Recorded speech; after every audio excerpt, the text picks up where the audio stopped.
Hi everyone, in today's tutorial we're going to learn how to make a fondant rose.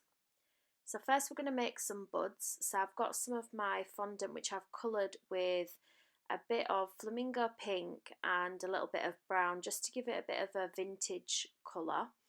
And we're literally going to just roll a ball, and once you've got the ball the size that you want, we're just going to twist it in our fingers and pull the tip up to give her a teardrop shape. And then I've put some cocktail sticks there, so I've just literally dipped the cocktail stick in some water and then I've put that in the bud. I prefer to work with cocktail sticks rather than wires. I just find them a lot more stable when you're trying to dry them. Do this with a few buds, and then it's best to leave them to dry overnight before you start working on them. Sometimes if you work on them too soon, they can start to move on the cocktail stick. So once our buds have had time to dry overnight, we're then going to roll out some of our modelling paste, and you want it to be quite thin when you roll it out. And then we're going to take our rose cutters and we're going to see what size that we need. Now with the rose cutters, you always want to go slightly bigger or just about fitting rather than too small, because if you go too small it's not going to stretch right, but if you go too big you can have a little bit of excess at either the top or the bottom, but we can take care of that. So for our first set of petals you want to cut 4, so you won't need the extra one that's in this bit. And we're going to take a balling tool and we're just going to thin out the edges. Once we've thinned out the edges, we're then going to have a little bit of water just at one side, and then we're going to work at wrapping these around the bud. So the first one you want to fold over itself, and this is going to create the little spiral that's at the inside of the bud. You can do this many different ways. This is just the way that I found the easiest to do. And then we're going to take our 3 other petals and we're just going to stick them on and into place like that. Now you want to make sure these are all the same height, and then just using a little bit of water you want to fold these round. Now depending on what type of rose you want to make will depend on how tightly you want them wrapped. I've left these ones quite tightly wrapped because I'm going to make quite a big rose, but if you wanted a smaller bud you could leave them unfurled a little bit. So I'm just going to show you how to cover another bud. So we're just going to take our petal and we're going to fold one side over, and once that's stuck down we're just going to wrap the other side around and then stick it down with a bit of water. And then we've got our 3 other petals and we're going to thin out the edges. And then once we've done that, just remember to put a little bit of water or edible glue just at one side at first. And then we're going to wrap these around. Now you want to start at the bit that's open and just place those in, making sure that you're tucking the petals underneath the other petal. And then just using a little bit of water just to wrap these around.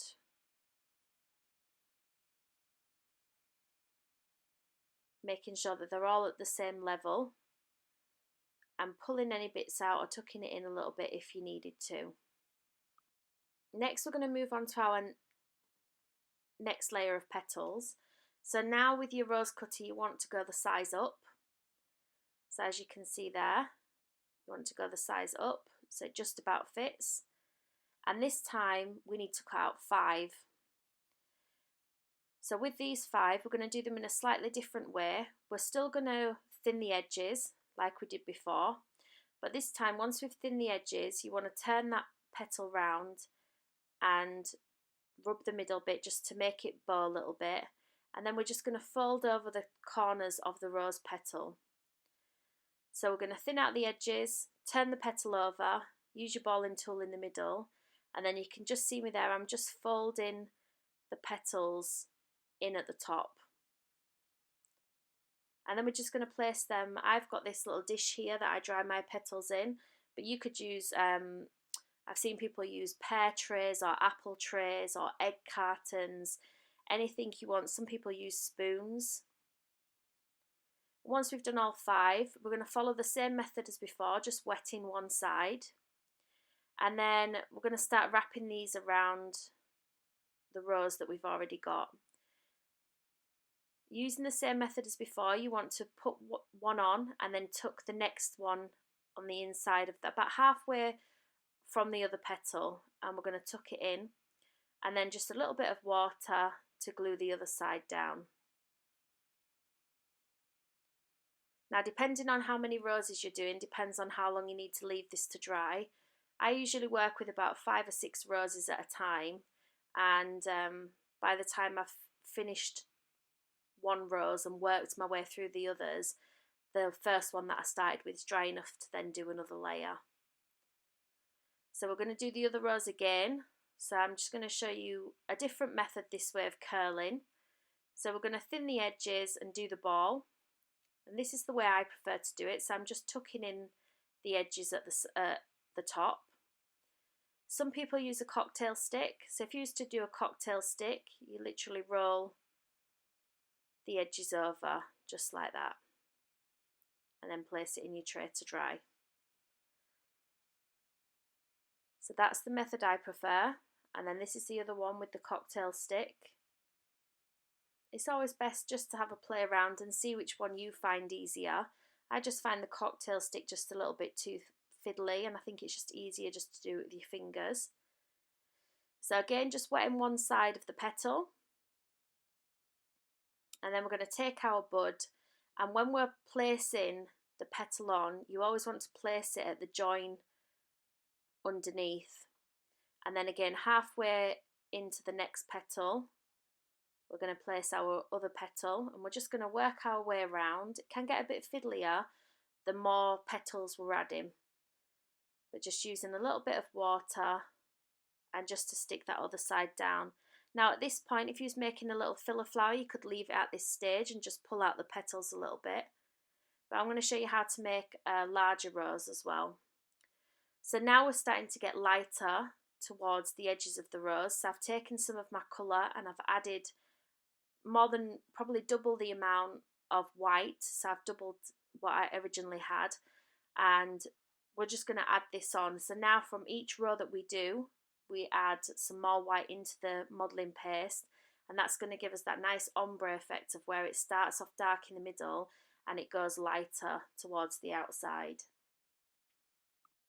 So again, rolling out our modelling paste quite thin, and this time we're going to do 7.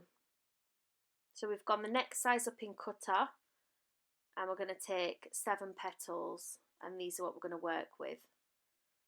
So the same method as before, we're going to thin out the edges, turn our petals over and circle in the middle, and then fold over the edges. And this is what we're going to do for all of these petals.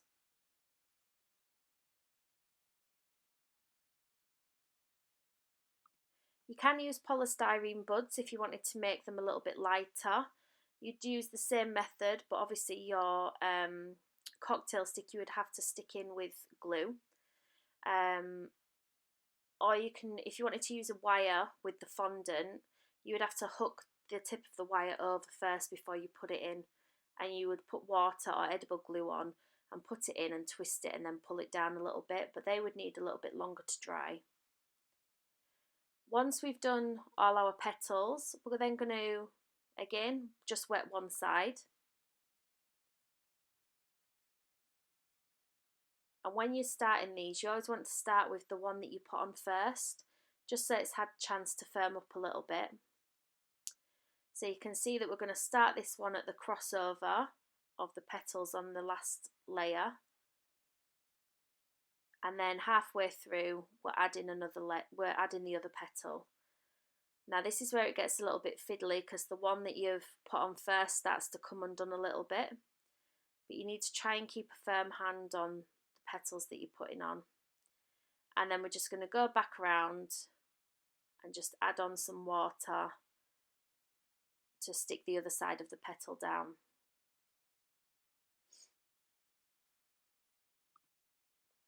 Now at this point, this is where I like to start keeping my flowers in a little, I'm not even sure what you call it, but I will put a link in the description box below, but sort of like a flower holder, and it just stops the petals from falling down a little bit.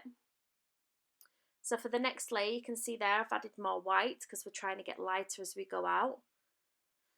And this time we're going to work with 9 petals, and we're going to move our cutter up again to the larger size. So again, rolling this out quite thin. You don't want it so thin that you can see through, because then it's really hard for the petal then to hold its shape. But I would say about a millimetre or 2 in thickness. And I'm just using a little bit of corn flour on the craft mat that I've got, just to stop the flour paste from sticking. So once you've got your 9 petals, we're going to do exactly the same method as before, where we thin out the edges, make the circle in the middle on the other side, and then put them in the tray to dry once we've folded over the edges. I've got quite a big balling tool here. I find it's easier to thin out the edges with a bigger balling tool than it is a smaller one. And I prefer the metal ones over the plastic ones, because sometimes the plastic ones have got a little line in it and sometimes that can drag. But I will put a link in the description box to where I got these balling tools from. I've had quite a lot of requests for the David Austin rose, so I will be doing a tutorial for that one as well. If there's any other flowers that you would like to see, if you want to drop me a message on Facebook or make a comment in the description box below, and then I can add it to the list of tutorials that I'll be doing for this year. So again, once you've got all your petals done, we're going to use a little bit of water, again just on one side. Now, if you watch how I hold this flower at this stage with this many petals, it helps considerably when you put in a larger amount of petals on. So I'm kind of cupping it against my fingers, and I'm keeping that grip quite close so that it holds everything in place. And as I'm moving it along, the first petal that I've put on isn't actually moving away from anything. And if you try to master this, it's just a lot easier to put more petals on. And then once I've got all the petals in place, I'll stick the last one down, and then I flip it upside down, and then put a little bit of glue or water just underneath the bits that are loose and stick those down first. I just think this is a bit of an easier way to do it, and it's allowing the petals just to fall forward as well. And then just going back in and looking where there needs to be a little bit of water just to stick everything together. And once you've finished, you should have something that looks like this. If you find your petals dropping a little bit, just put a bit of tin foil underneath them and then leave that to dry overnight. If you've enjoyed today's video, be sure to hit the thumbs up button and comment down below. To see more of my tutorials, please click the links on the screen now. And if you haven't already, hit the subscribe button to stay up to date with my future videos.